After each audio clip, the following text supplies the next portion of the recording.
Hello, today is Sunday, January 5th, 2025. On the left-hand side, by land and sea to priesthood, and on the right-hand side, behold your mother, the Christmas season readings.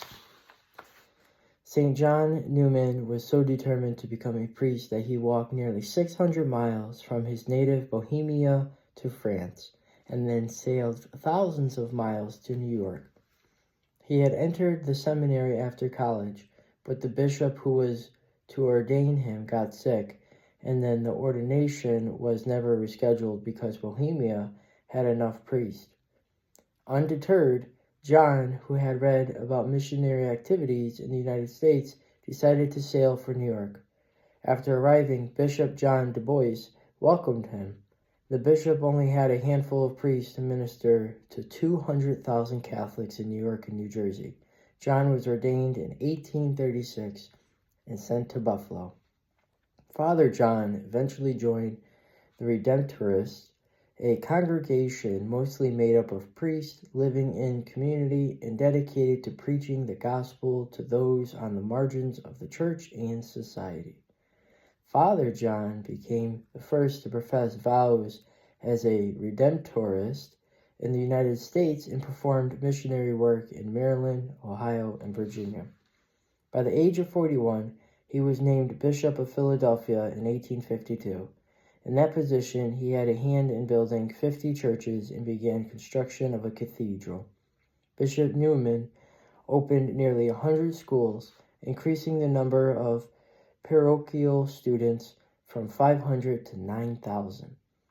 He died suddenly on this day in 1860.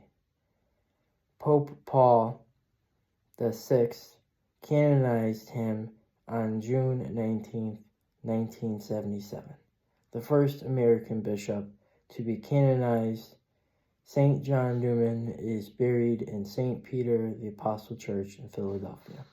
The Feast of the Epiphany is celebrated in many dioceses this weekend. Behold your mother. Mary is our model, not because she is the mother of Jesus, something we can't imitate, but because she became a true disciple of Jesus, something we can imitate. In Luke's Gospel, a woman in the crowd shouts to Jesus, "Blessed is the womb that bore you and the breast that nursed you."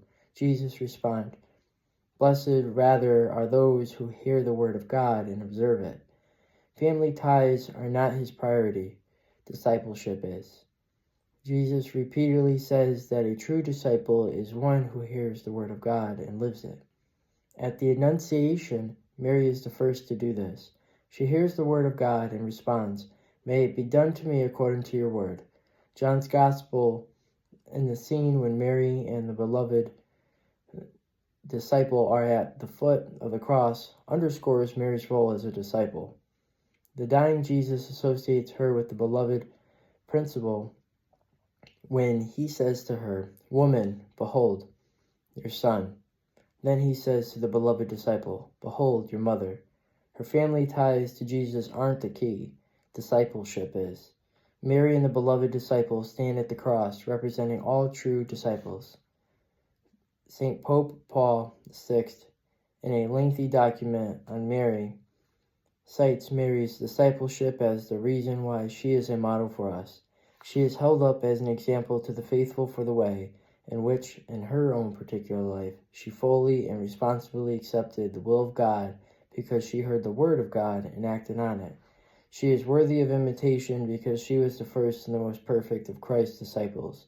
What she is, we are called to be. Spend some quiet time with the Lord. I appreciate you for being here, and I'll catch you tomorrow.